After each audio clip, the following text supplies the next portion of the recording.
Zero Malabar സഭയിൽ അൾത്താരയിൽ വണങ്ങുന്ന സ്ലീവായാണ് മാർത്തോമാ സ്ലീവ. ഈ സ്ലീവായെക്കുറിച്ച് സമീപകാലത്ത് ഒരു വിവാദം പൊട്ടിപ്പുറപ്പെടാൻ കാരണം unmasking the Syriacs the hidden origin of Indian Christianity എന്ന നാമത്തിൽ ഒരു പുസ്തകം മിസ്റ്റർ ജീവൻ ഫിലിപ്പ് പ്രസിദ്ധീകരിക്കുകയുണ്ടായി. അദ്ദേഹം പുസ്തകം പ്രസിദ്ധീകരിക്കുന്നതിന് ഏതാണ്ട് 22 വർഷങ്ങൾക്ക് മുമ്പ്, അതായത് ഇന്നേക്ക് 25 വർഷങ്ങൾക്ക് മുമ്പ് മാർത്തോമാ സ്ലീവ അപവാദങ്ങളും യാഥാർത്ഥ്യങ്ങളും എന്ന പേരിൽ ആധികാരികമായ ഗ്രന്ഥം പ്രസിദ്ധീകരിച്ച മിസ്റ്റർ KV സെബാസ്റ്റ്യൻ നമ്മുടെ കൂടെയുണ്ട്. മാർത്തോമാ സ്ലീവായ്ക്ക് മാനിക്കൈൻ മതവുമായി എന്തെങ്കിലും ബന്ധമുണ്ടോ എന്നുള്ള വിഷയത്തെക്കുറിച്ച് ആധികാരികമായ ഒരു ചർച്ചയാണ് ഇന്നിവിടെ നടക്കുന്നത്. ഈ ചർച്ചയിലേക്ക് എല്ലാവരെയും ഹൃദയപൂർവ്വം സ്വാഗതം ചെയ്യുന്നു.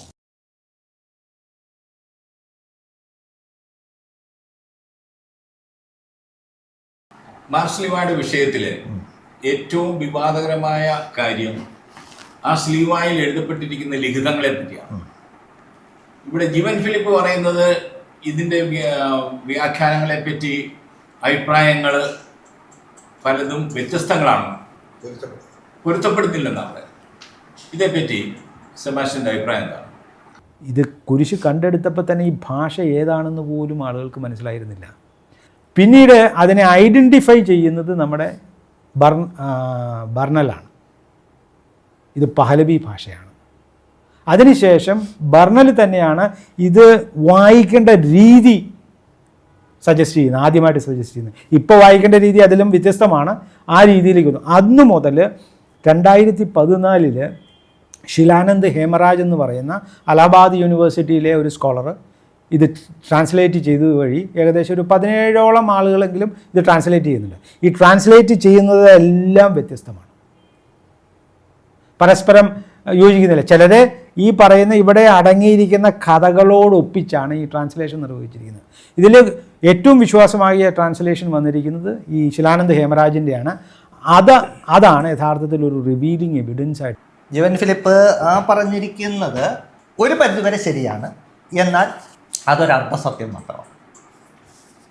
ഈ സ്ലീവയെക്കുറിച്ചുള്ള പഠനം ആരംഭിക്കുന്നത് 1873 doctor AC Burnell, Indian archaeological department ഹെഡായ ഡോക്ടർ AC ബർണൽ ഇന്ത്യൻ ആൻറ്റിക്വറിയിൽ, അന്നത്തെ ഒരു പ്രസിദ്ധീകരണമാണ്, ഇന്ത്യൻ ആൻറ്റിക്വറിയിൽ ഒരു ലേഖനം എഴുതിയതിൻ്റെ അടിസ്ഥാനത്തിൽ, ഒരു പഠനം പ്രസിദ്ധീകരിച്ചതിൻ്റെ അടിസ്ഥാനത്തിലാണ്.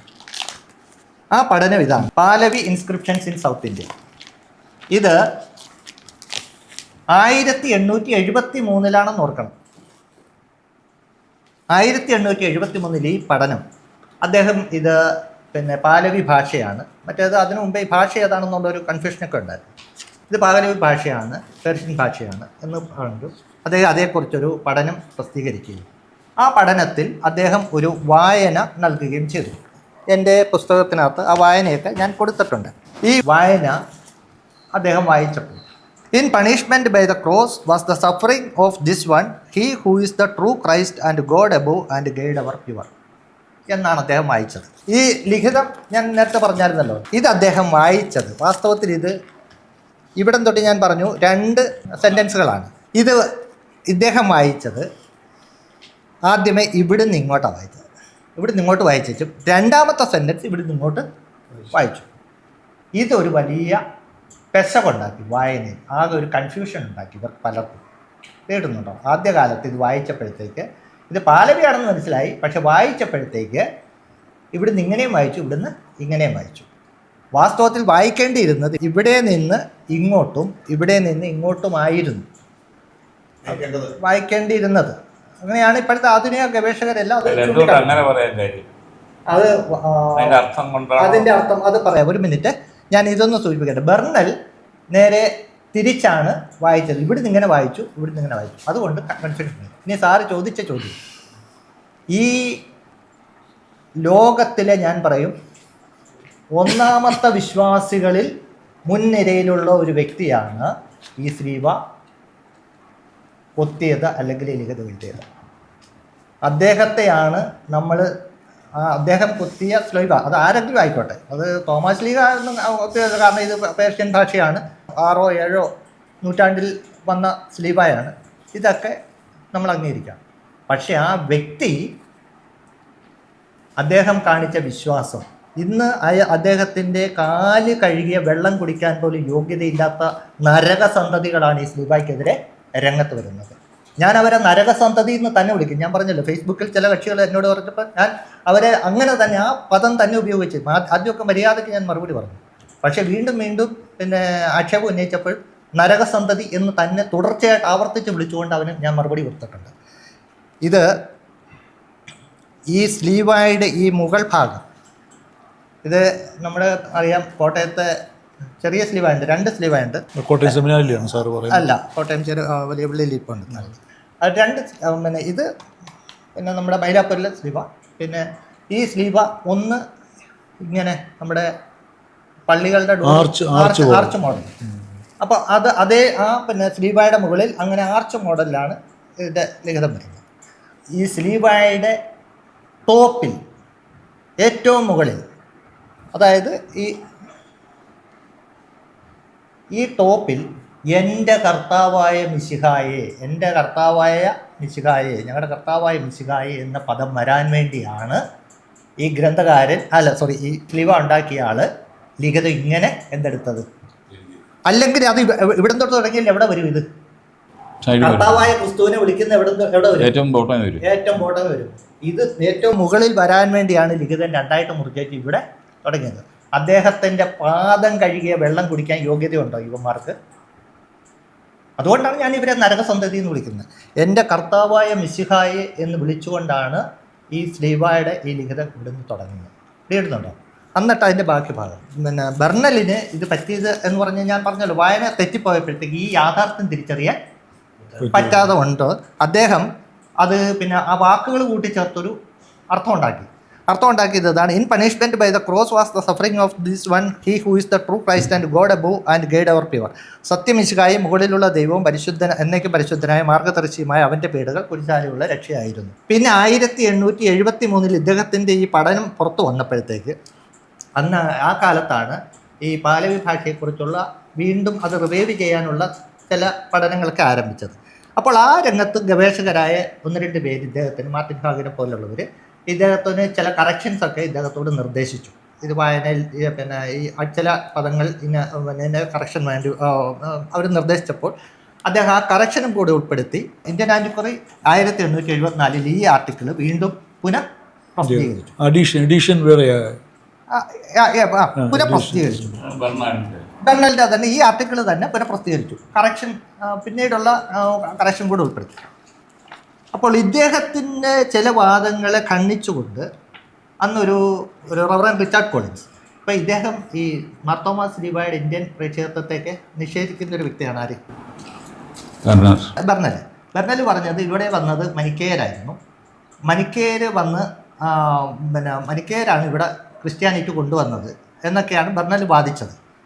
അപ്പോൾ ഈ കുരിശ് എന്ന് പറയുന്നത് ബെർണൽ ഇതിൻ്റെ വായന നടത്തിയതിന് ശേഷം അദ്ദേഹം പറഞ്ഞു, ഈ 873 ഇതിനകത്ത് പറഞ്ഞു, ഇത് പേർഷ്യൻ ഭാഷ, ഇത് പാലവി ഭാഷ, ഈ ഭാഷയിലുള്ള ഈ ലിഖിതം വാസ്തവത്തിൽ മനിക്കേയനല്ല, മറിച്ച് അത് പിന്നെ മനിക്കേയനാകാനുള്ള സാധ്യതയില്ല എന്ന് അദ്ദേഹം പറഞ്ഞു.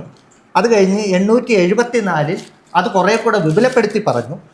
875 അദ്ദേഹം ഈ റിച്ചാർഡ് കോളിൻസിൻ്റെ മറുപടി എഴുതിയപ്പോൾ അതിനകത്ത് വളരെ വിശദമായിട്ട് പറഞ്ഞു, ഒരു കാരണവശാലും ഇത് എന്തല്ല, മനിക്കേയനല്ല, മറിച്ച് മനിക്കേയർ ഇവിടെ ആദ്യമേ വന്ന മനിക്കേയരാണല്ലോ. മനിക്കേയരുടെ തുടർന്ന് പിന്നെ ആര് വന്നു? നെസ്റ്റോറിയൻസ് ഇവിടെ വന്നു. ഈ നെസ്റ്റോറിയൻസ് മനിക്കേയരെ എന്തെടുത്തു? കൺവേർട്ട് ചെയ്തു. എങ്ങോട്ട് കൺവേർട്ട് ചെയ്തു? ക്രിസ്ത്യാനിറ്റിയിലേക്ക് കൺവേർട്ട് ചെയ്തു. മനിക്കേയർക്ക് പിന്നെ പേർഷ്യക്കാരായ മനിക്കേയരെ ക്രിസ്ത്യാനിറ്റിയിലേക്ക് കൺവേർട്ട് ചെയ്ത് കഴിഞ്ഞപ്പോൾ അവർക്ക് ആരാധിക്കാനായിട്ടൊരു കുരിശ് സ്ഥാപിച്ചു. അപ്പോൾ അവർക്ക് ആരാധിക്കാനായിട്ടൊരു കുരിശ് സ്ഥാപിച്ചപ്പോൾ അവരുടെ ഭാഷയിൽ ഒരു ലിഖിതം എഴുതി അവിടെ വെച്ചു. കേട്ടുന്നുണ്ടല്ലോ സാറ്, ഇസ്ലാമിക് അപ്പോളജിസ്റ്റ് ആണല്ലോ, ഇസ്ലാമിക് ഫീൽഡ്. അപ്പോൾ മുസ്ലിങ്ങൾ ക്രിസ്ത്യാനിയായിട്ട് കൺവേർട്ട് ചെയ്ത് കഴിയുമ്പോൾ ക്രിസ്ത്യാനികൾ അറബിയിൽ ഒരു ബൈബിളോ നമ്മുടെ ഈശോയുടെ ദൈവികതയെ അല്ലെങ്കിൽ ബൈബിളിൻ്റെ ദൈവികതയെ ഒക്കെ സ്ഥാപിക്കുന്ന ഒരു ഗ്രന്ഥം അറബിയിൽ എഴുതി ആർക്ക് കൊടുക്കുന്നു? മുസ്ലിങ്ങൾക്ക് കൊടുക്കുന്നു എന്ന് പറഞ്ഞതുപോലെ മനിക്കേയരെ മതം മാറ്റി ക്രിസ്ത്യാനിയാക്കി കഴിഞ്ഞപ്പോൾ മനിക്കേയർക്ക് വണങ്ങി ആരാധിക്കാൻ വേണ്ടി ഒരു കുരിശുണ്ടാക്കി. ആ കുരിശിൻ്റെ മുകളിൽ മനിക്കേയർക്ക് മനസ്സിലാകുന്ന ഭാഷയിൽ ഒരു ലിഖിതം എഴുതി വെച്ചു. വിചിത്രം. അപ്പോൾ പക്ഷേ എന്നിട്ട് നമുക്കുള്ളൊരു പ്രശ്നം, മനിക്കേയരുടെ പാലവിയാണോ ഇത്? മനിക്കേയർ പാലവി ഇതല്ലല്ലോ. അദ്ദേഹത്തിന് പറ്റിയ ഒരു അബദ്ധം എന്ന് വേണമെങ്കിൽ പറയാം. മനിക്കേയൻ പാലവി എന്ന് പറയുന്നത് വേറൊരു സ്ക്രിപ്റ്റാണ്. അത് മനിക്കേയർ, അപ്പോൾ ഇദ്ദേഹം കണ്ടെത്തിയ ഒരു ഉപാധി ഇതാണ്, എന്ത്, ഇത് മനിക്കേയർക്ക് കൊടുത്ത ഒരു ക്രിസ്ത്യൻ കുരിശാണ് എന്നുള്ളത്. പക്ഷേ പറ്റിയത് എന്നാന്ന് പറഞ്ഞാൽ ഇതിൻ്റെ വായന, അദ്ദേഹത്തിന് വായനയുടെ സ്റ്റൈല് തെറ്റിപ്പോയതുകൊണ്ട് അദ്ദേഹത്തെയും മാത്രമല്ല, അദ്ദേഹത്തെ തുടർന്ന് കുറേ നാളത്തേക്കും പലരും വായിച്ചവർക്കല്ലേ ഈ ഒരു പിശക് സംഭവിച്ചു. ഇതിനൊരു മാറ്റം വരുന്നത് 1927 ഏതാണ്ട് നമുക്കിപ്പോൾ ഏതാണ്ട് ഒരു നൂറ്റാണ്ട് ആകാൻ പോകുന്നു. എനിക്കൊരു ഇതുള്ളത്, ഞാൻ പുസ്തകം എഴുതി ഇപ്പോൾ 25ാമത്തെ വർഷമാണല്ലോ. ഈ 25ാമത്തെ വർഷത്തിൽ ഏതാണ്ട് ഇതിൻ്റെ ഒരു നൂറ്റാണ്ട് പൂർത്തിയാകുമ്പോൾ ഈ കേരള ക്രൈസ്തവർക്ക് ഒരു പുതിയ വായന ലോകത്തിലെ ഒരു പ്രമുഖ യൂണിവേഴ്സിറ്റിയിലെ ഒരു പാലവി ഭാഷാ പണ്ഡിതനിൽ നിന്ന് നൽകാൻ അദ്ദേഹമായിട്ട് ബന്ധപ്പെട്ട് അദ്ദേഹം ഒരു വായന നമുക്ക് നൽകിയിട്ടുണ്ട്. അങ്ങനെ ഒരു യാഥാർത്ഥ്യം കൂടെ സംഭവിച്ചിട്ടുണ്ട്. അത് നമുക്ക് വേണമെങ്കിൽ തുടർന്ന് ചർച്ച ചെയ്യാം. അപ്പോൾ ഇതിനൊരു പരിഹാരം ഉണ്ടായിരുന്ന 1927 അദ്ദേഹം ഗവേഷണം നടത്തി. 28 കേംബ്രിഡ്ജ് സർവകലാശാലയിലെ ഒരു ഗവേഷകനായ CPT വിങ്ക്വർത്ത്, ഈ CPT വിങ്ക്വർത്തിനെ കൊണ്ടുവന്നത്, ഞാൻ നേരത്തെ ഒരു FC ബർക്കിറ്റ്, അദ്ദേഹത്തിൻ്റെ പുസ്തകം ഇവിടെ ഇരിപ്പുണ്ട്, ഞാൻ പറഞ്ഞില്ല, മനിക്കേയ മതത്തെക്കുറിച്ച് പഠിച്ച ഒരു FC ബർക്കിറ്റ്. ഈ FC ബർക്കിറ്റും ഈ CPT വിങ്ക്വർത്തും കൂടെ ചേർന്ന് ഒരു പഠനം ഇതേക്കുറിച്ച് നടത്തി. ഇവരെ ഇതിലേക്ക് കൊണ്ടുവന്നത് ഒരു TK ജോസഫ്, പഴയ സെൻറ്റ് തോമസ് ക്രിസ്ത്യൻസിൻ്റെ ചരിത്രമായിട്ടൊക്കെ അതിൻ്റെ ഗവേഷണം, ആ രീതിയിൽ ഗവേഷണം നടത്തി, ഇന്ത്യൻ ക്രിസ്ത്യാനിറ്റിയെക്കുറിച്ച് ഗവേഷണം നടത്തിയ TK ജോസഫ് ഉണ്ട്. ഈ ജോസഫിൻ്റെ പ്രേരണയാലാണ് ഇവർ രണ്ടുപേരും ഈ പഠനത്തിൽ എടുത്തത്. അങ്ങനെ CPT വിങ്ക്വർത്തും ഈ ബർക്കിറ്റും കൂടെ നടത്തിയ പഠനത്തിൽ, അതോടൊപ്പം തന്നെ എംസ്റ്റ് ഹെസ്ഫെൽഡ് എന്ന് പറയുന്ന മറ്റൊരു ഗവേഷകനുണ്ട്. അദ്ദേഹം ഈ പഠനത്തെ സഹായിച്ചൊരു വ്യക്തിയാണ്.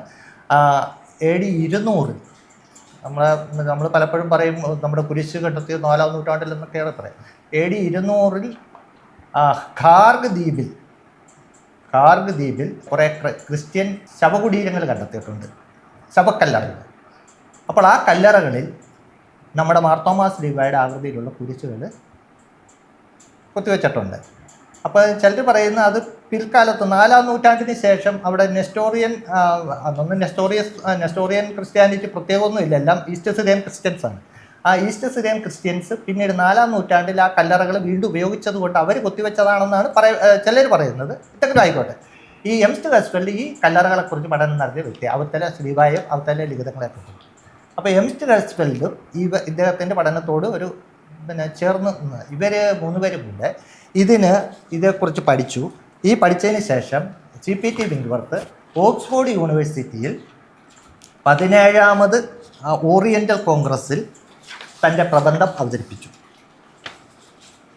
അദ്ദേഹമാണ് ഞാൻ നേരത്തെ പറഞ്ഞു എന്തുകൊണ്ടാണ് ഇതിങ്ങനെ കൊത്തിയെന്നുള്ള യാഥാർത്ഥ്യം തിരിച്ചറിഞ്ഞ്, മനസ്സിലായോ? ഇത് കൊത്തിയത് ഇങ്ങനെയാണ് എന്നുള്ള യാഥാർത്ഥ്യം അദ്ദേഹമാണ് പുനർവായന നടത്തിയത്. അദ്ദേഹം എന്നിട്ട് ഇതിങ്ങനെ വായിച്ചു. My Lord Christ, have mercy upon Afras, son of Chagarbuk the Syrian, who cut or preserved this. അത് ഇംഗ്ലീഷ് പരിഭാഷയാണ്. അത് അദ്ദേഹം ഹീബ്രു സുറിയാനി ഇതൊക്കെ ഇത് ചെയ്തതിന് ശേഷം അത് വായിച്ചതിന് ശേഷമാണ് അത് ആ രീതിയിൽ തന്നെ അത് കൊടുക്കുന്നത്. അപ്പോൾ അദ്ദേഹം ഇത് വായിച്ചു. അദ്ദേഹം വായിച്ചത് സ്വദൈ എ മാൻ മെസയ അബുക്സാദ് അബർ അഫ്രാസ് ഐ ചഗർബുക് ഐ സുറായ കെ ബേൺ ഓർ ബെസ്റ്റ് എന്നാണ്. അത് അദ്ദേഹത്തിൻ്റെ വായന. ഞാനത് ആ ലാംഗ്വേജിൽ ഇതൊന്ന് വായിക്കാം. മൈ ലോർഡ് ക്രൈസ്റ്റ്, എൻ്റെ കർത്താവായ മിശിഹായെ, have mercy upon Afras the son of Chaharbukht the Syrian who cut this or preserve this. ഈ സ്ലീവ കുത്തിയ അല്ലെങ്കിൽ ഇത് സംരക്ഷിച്ച അല്ലെങ്കിൽ ഇത് വഹിച്ച ചഗർബുക്തിൻ്റെ മകൻ, സുറിയാനിക്കാരനായ ചഗർബുക്തിൻ്റെ മകൻ അഫ്രാസിനോട് കരുണയുണ്ടാകണമെന്ന്. സുറിയാനിക്കാരനായ ചഗർബുക്തിൻ്റെ മകൻ അഫ്രാസിനോട് കരുണയുണ്ടാകും. ഈ അഫ്രാസ് എന്ന് പറയുന്നത് നമ്മുടെ സഭയിലെ മാർപ്രോത്തില്ലേ, മാർപ്രോത്തും സാപ്പോർ രണ്ട് കന്തീശങ്ങളുണ്ട്. അപ്രോത്ത് ആണ് എന്നാണ് അഫ്രാസ് എന്നാണ് ഇദ്ദേഹത്തിൻ്റെ ഒരു നിഗമനം. ആരുടെ? കേരളത്തിലെ ഒരു ഏറ്റവും പുരാതനമായ മർദ്ദമ കുരിശ് ഉള്ളത് ഈ കന്തീശങ്ങളുടെ പള്ളിയിലുവാ. ആ പ്രോത്താണ് ഇത്. പിന്നെ ഇദ്ദേഹം എന്നുള്ളൊരു നിഗമനമാണ് ആര് നടത്തുന്നത്? വിങ്ക്വർത്ത് നടത്തുന്നത്.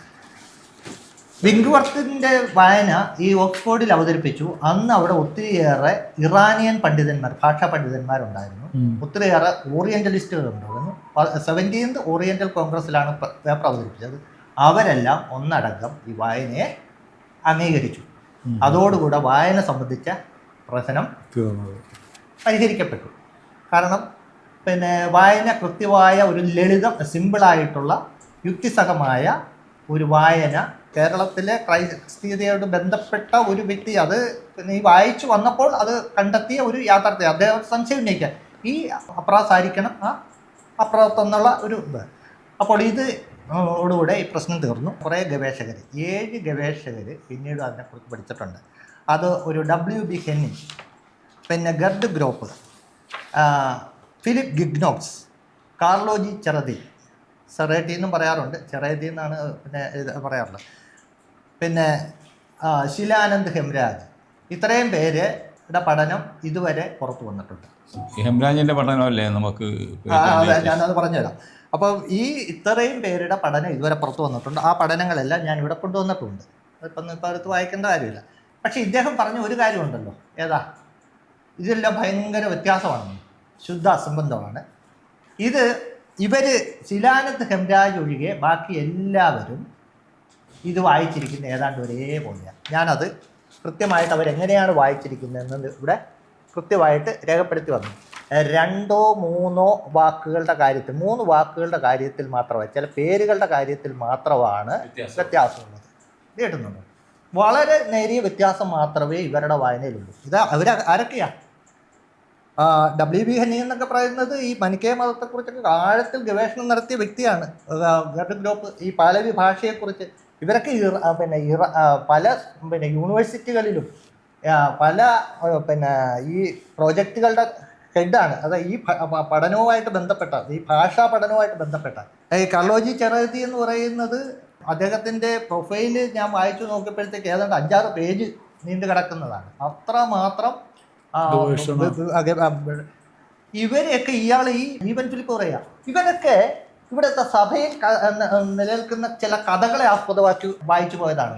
ഇയാൾ ഒരു ഗവേഷകൻ തങ്ങളുടെ ജീവിതം മുഴുവൻ സമർപ്പിച്ചുകൊണ്ട് അവർ ഭാഷയെ പിന്നെ അവിടുത്തെ സാഹിത്യത്തെയും ചരിത്രത്തെയും കുറിച്ചൊക്കെ പഠിക്കുമ്പോൾ അത്തരം ഗവേഷകർ അവരുടെ ജീവിതത്തിലെ ഏറ്റവും പ്രമുഖ പണ്ഡിതന്മാരെ യാതൊരു യോഗ്യത, ഇങ്ങനെ ആരുവാ നമ്മുടെ സിനിമയ്ക്കകത്ത് ചോദിക്കല്ലേ, ഇവരാരുവാ എന്ന് ചോദിക്കുമ്പോഴൊക്കെ ചോദിക്കും. അപ്പോൾ ഇങ്ങനെ ഇയാൾ ഇത് നടത്തി.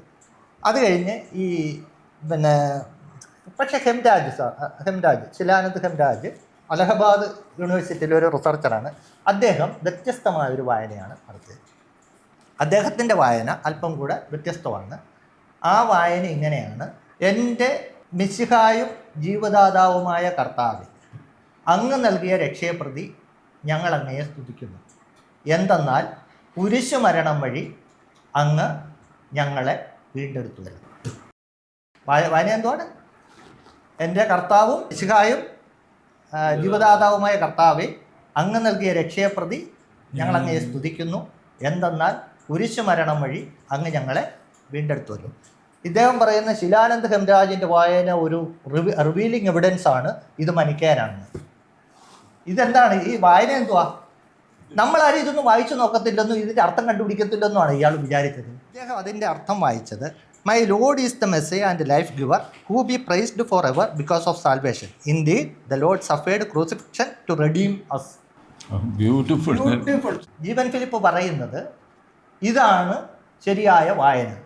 അങ്ങനെയെങ്കിൽ ഇതാണ് ശരിയായ വായനയെങ്കിൽ ലോകത്തിൽ എവിടെയൊക്കെ മാർത്തോമാ ശ്ലീഹ ഉണ്ടോ വെക്കുന്നുണ്ടോ അവിടെയെല്ലാം അതേ ചുറ്റി ക്രിസ്തു പ്രഘോഷിക്കപ്പെടുന്നു. ക്രിസ്തു പ്രഘോഷിക്കപ്പെടുന്നു. ഞാൻ പറയുന്നത് അത് എഴുതി വെക്കണമെന്ന്. എവിടെയൊക്കെ മാർത്തോമാ ശ്ലീഹ വെച്ചിട്ടുണ്ടോ അവിടെയൊക്കെ ഈ ക്രിസ്റ്റോളജിക്കൽ ഡിക്ലറേഷൻ, കർത്താവായ ക്രിസ്തു നിന്റെ കുരിശുമരണം വഴി ഞാൻ രക്ഷ പ്രാപിച്ചു എന്ന് എഴുതി വെക്കാൻ ഈ സഭാധികാരികൾ ഇനി മുതലെങ്കിലും തയ്യാറാകണം. ഇന്നത്തെ ചർച്ച വളരെ ഫലപ്രദമായി എന്നുള്ളതിന് യാതൊരു തർക്കവുമില്ല.